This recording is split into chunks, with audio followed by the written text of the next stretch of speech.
Everyone, and welcome to episode 8 of the Area Stat Leaders, brought to you by Spitzer Motors of Mansfield. Now, go down to Spitzer, tell them Travis and I sent you. I don't know if it'll get you any form of discount, but still, let them know we sent you. My name's Hayden Gray, and next to me is Travis, Big League, Joe Lenardi, Berardi. And remind me, Travis, what Big Mac, K-Mac, what can't you be called? Halfback, I don't know, anything, but yeah. You need to get a nickname. I do. We'll get something locked down by next episode. Remind me, Travis, what can't you believe this week? Well, I can't believe we're already in week 9 of the regular season. Teams are already clinching playoff spots. Teams are still in the race for playoff spots themselves, conference championships. Running backs are just running away with things, which we'll show you here in a little bit. But, it's the normal stuff every week. Most definitely. So without further ado, let's dive into those passing leaders and show you who is leading in the area. Starting off with number 10, we've got Northmore's A.J. Bauer. A tough loss for the Golden Knights last week, but a big chance to bounce back, getting Max Lauer this week. They will take on Centerburg. At number 9 is Malachi Bayless of the Bucyrus Redmond. They'll also be featured live and free on the OH Report this week as they take on Buckeye Central. At number 8 is Blake Foose from Seneca East. Big, huge, dramatic finish in stunning fashion for them last week. Yeah, a controversial finish as well, but Foose finished things off with the 1-yard score with no time remaining to keep Seneca East in the playoff talk and a chance of even hosting a game maybe if they can get some help. But Seneca East also still in the Northern 10 race if somehow they can knock off those Cary Bulldogs in week 10. So Blake Foose at number 8. At number 7 is South Central's Old Faithful Brandon Mitchell, keeping his spot, falling below that top 5 location he's normally in, but maintaining his streak on our list. Mr. Consistent, Brandon Mitchell from South Central. At number 6 is Luke Bryant of the Ashland Arrows, who lost a battle against OCC frontrunner West Holmes last week, but looked pretty good, Travis. Yeah, it was quite the football game for the offense, throwing up big numbers to his 3 wide receivers. Do all 3 wide receivers make the top 10? Well, you'll have to find out here momentarily, but Ashland, it was a tough game for them, but still putting up 30-plus points against a good West Holmes squad. It's pretty impressive. Now on to our top 5. At number 5 is Caden Holman from Upper Sandusky, who's going to need to have one of those big performances as they take on reigning state champion Cary this week. This is a big one. I believe on the podcast you put Cary on upset alert with this squad, but the way Upper Sandusky played against Colonel Crawford, holds Cary to just that 1 touchdown late, then gives up 30 points to Upper Sandusky. Can this Upper Sandusky squad build off of that win and, think, hey, if we can beat Crawford, who put up with Cary, we have a chance against the Blue Devils as well. We'll find out Friday night with a highlight live and free, so you'll see if Holman can put them up. So stay tuned to see highlights of that one. And now at number 4 is Mason Wolf of those undefeated West Holmes Knights. And Travis, I know this is a guy you want to take a closer look at and see his playmaking abilities. Well, with all the playmakers around him, you need somebody to give them the ball, and that is Mason Wolf. Already almost up to 2,000 yards, along with Sam Williams-Dixon, who runs the ball well over 1,000 yards. That's a pretty good combination for the number 2 team in the state and the number 2 team in the region, because the number 1 team in the region, Glenville, is the number 1 team in the state in Division 4. But this team, they really have a shot at doing some things, and Mason Wolf is the main reason why. So Mr. Wolf comes in at our 4th spot this week. At number 3 is the phenomenal freshman over in Shelby. Braden DeVito continues his freshman campaign, putting up big numbers. Still some work left to do for the Whippets to control their own playoff destiny. However, they look to get a big win this Friday. Baby goat against the goat, as Storm would say, as they take on, that Clear Fork squad. The Colts trying to get their last 2 wins of the season to win an MOAC championship, at least knock off Shelby to get to that championship game per se against Highland in Week 10. But Shelby, this team still, they're hanging around. They need a big win if they want to get in, get at least a chance at a home game in the playoffs, and they're still needing wins to get into the playoffs as well. So this will be a big one for DeVito. If he can show out, this will be probably one of those games, kind of like what Brendan Armstrong did against Columbian back when he was a freshman. This could be his coming out game. That's for sure. So you'll be able to catch that one live and free on the OH Report this Friday as well. Number 2 is Mr. Madden himself, River Valley's Hayden Shadone, whose past few performances have him creeping towards that elusive first spot, but no surprise, still remains held by Isaac Robinson of the Willard Flashes, now just 323 yards away from 3,000, Travis. I think he's going to do it. I really think he's going to break 3,000, and, Charlie Fry, he's coming for you. Isaac is coming for you, Charlie, but it's great to see another great quarterback up there at Willard, and Robinson is just throwing up big numbers. Willard's still trying to get that playoff spot locked down, too. They have a couple more tough tests ahead in their schedule, but Robinson, he's the right guy to lead them that way. Now we move on to our receiving leaders. Busting in at number 10 on our list, making his first appearance this year on the stat leaders, is Upper Sandusky's Evan Hill, averaging nearly 13 yards per reception for the Rams this season. At number 9 is Billy Klaus of the Calvert Senecas, who have a big game this Friday as they will take on Hopewell Loudon. At our 8th spot is Landon McFrederick of the Ashland Arrows, who has been doing some pretty special things even a couple weeks ago, pulling off the trifecta. Travis, I know you want to spotlight him. Yeah, not only can he catch the ball as one of the main wide receivers for the Arrows, he could also run the ball, and apparently he can pass it as well, as he, like you said, pulled off the trifecta against the TY Tigers in a losing effort. He caught one, as you'll see here in the Wildcat. He ran one in on the left side. I like the breast cancer awareness pink underneath as well. And then later on, he would pass as well, looking like Booby Miles out there doing everything for the Ashland Arrows, and they're going to need him the last couple of weeks if Ashland wants a chance of getting into the postseason. That they will.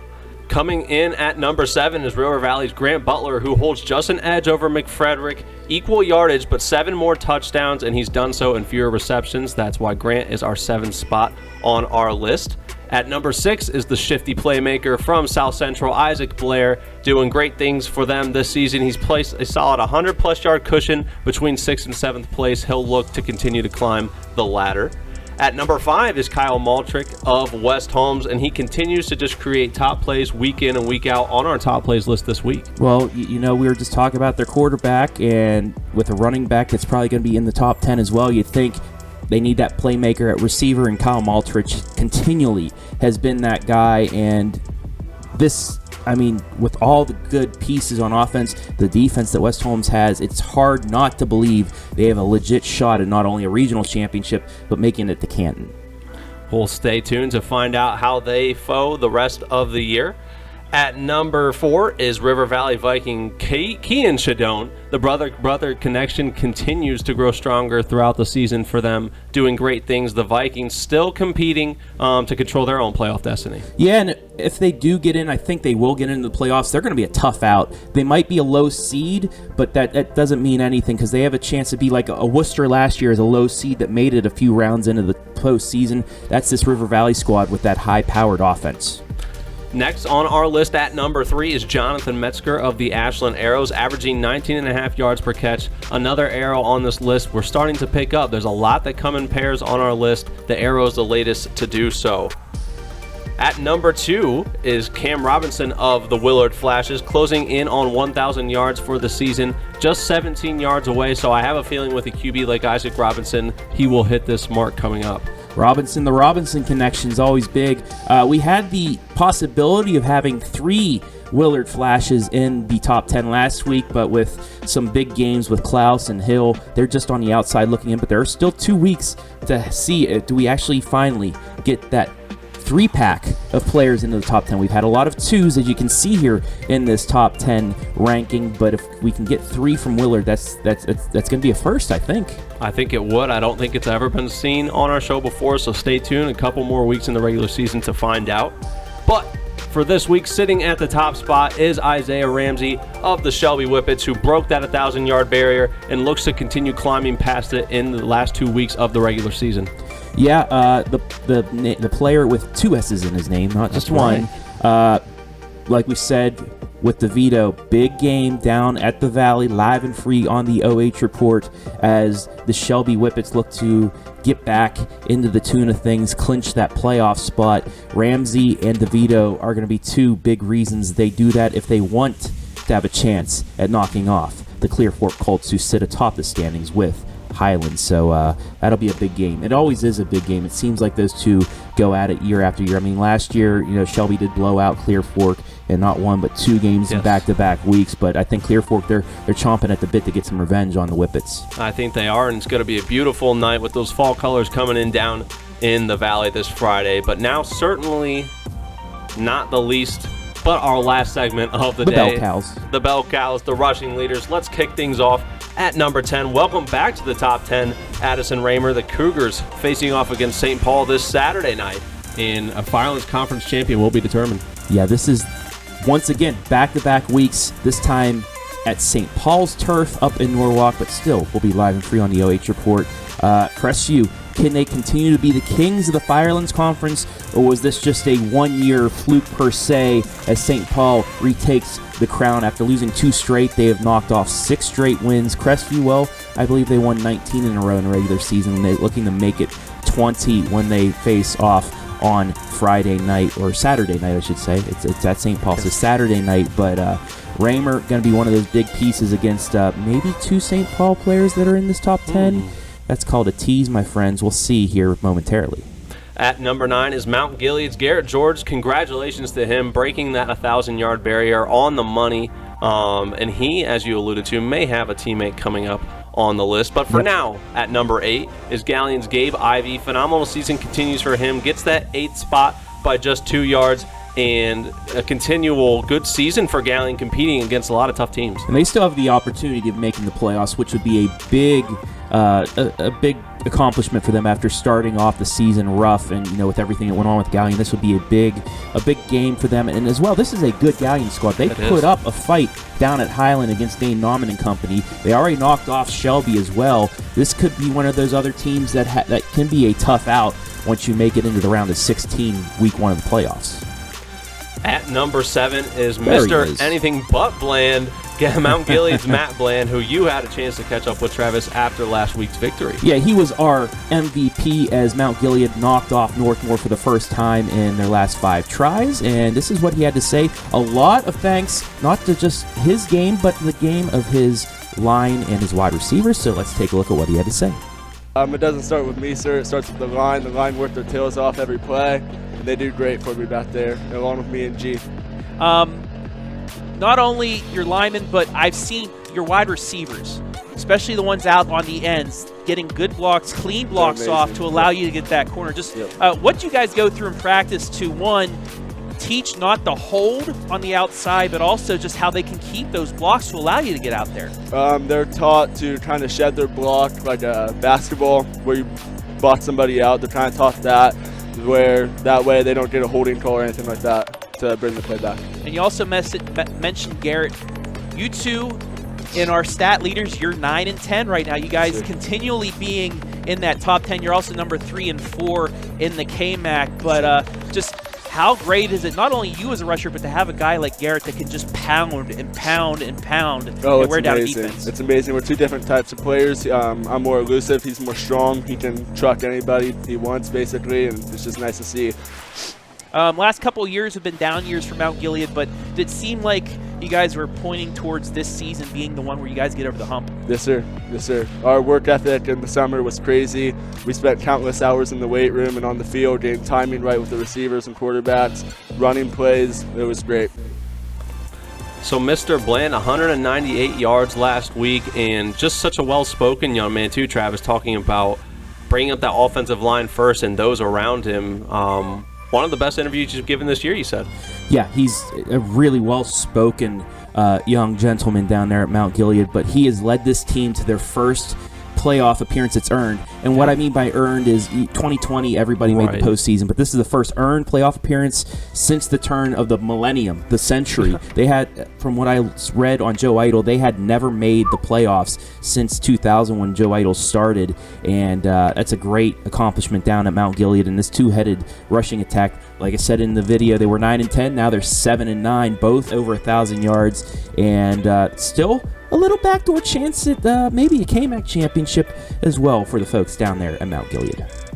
All right, coming in next at number 6 is St. Paul's Ben Berger, who again, similar to Addison Raymer, they'll square off against a battle of a couple guys in this list and maybe possibly a third, but stay tuned. At number 6, Ben Berger. At number 5 is West Holmes' Sam Williams-Dixon. He just continues to have a phenomenal year, putting up monstrous numbers, and is a key piece to why this team is undefeated. Yeah, he was outside the top 10 for a while, but last week had a huge game against Ashland to vault him all the way up to number 5. And like I just said in the last two, the passing and receiving as well, this is a three-headed attack on offense that is really hard to control, and you saw that even last year in their state Final Four run, and once again, I believe a state favorite in Division 4. At number 4, as Travis would say, is Tebow 2.0, Tyler Johnson of the Centerbird Trojans. Huge KMAC game for them against Northmore that they could help clinch themselves a share of that KMAC trophy this Friday. And the man has ice water in his veins. Twice in the final minutes, led his team down for a game-winning touchdown, this time against Danville, to clinch a playoff spot, and possibly with one win in the next two, at least a share of the KMAC championship. But they got Max Lauer and company coming back at Northmore. They'll face him at home. I'll be calling that game on Friday night live and free on the OH Report. It'll be a fun one. Another KMAC running back coming in at number 3 is Tegan Rule, who drops down from 2 to 3 this week, but had a dominant performance last week that earned his way not only onto our top plays, but our Friday night phenoms as well. So go toss Tegan a vote this week. Voting ends at 4 o'clock on Friday. At number 2 is the second St. Paul Flyer, Quincy Krabs, who earned a comfortable cushion of 114 yards over Tegan this week after a monstrous performance last week. But he's still got a ways to go. The crab walk his way into number 1, and against a tough Crestview defense. If St. Paul can run the ball effectively against Crestview, they'll have a chance at getting that crown back in the Firelands. But Addison Raymer down there at the bottom's got something to say against them. That's going to be a great one. The lone game we have on Saturday night as well. Prime so time. Y'all tune in live and free from Norwalk. And still, your leading rusher through 7 weeks and continuing in from last year's dominance, as well as Highlands' Dane Nauman, whose monstrous season has him just 142 yards shy of 2,000 yards. Travis, I think it's safe to say with 2 weeks left that he's going to surpass that mark. I believe so as well. We know the Clear Fork has a pretty tough defense, but with 2 weeks left, I have a good feeling that he's going to break 2,000 yards once again. And this year, unless Krabs pulls off something that Lincoln Mollenkoff did in the last 2 weeks last year, looks like he is finally going to take that rushing title in North Central Ohio for football. But Dane Nauman, just a beast down there at Highland. Anything you'd like to close with, Big League? I want to thank Spitzer of Mansfield. If you want a car, SUV, truck, whatever vehicle, go to Spitzer. They'll hook you up. They're great people, and they're great for helping sponsor us, and I'm going to stop pointing now. So yes, go check out Spitzer Motors of Mansfield. As we said, don't know if we're good for any discounts, but hey, go check out, go test drive a car, see if you want to take it home. But that'll wrap things up for us. I'm Hayden Gray, he's Travis Berardi, and we'll see you next week on Area Stat Leaders.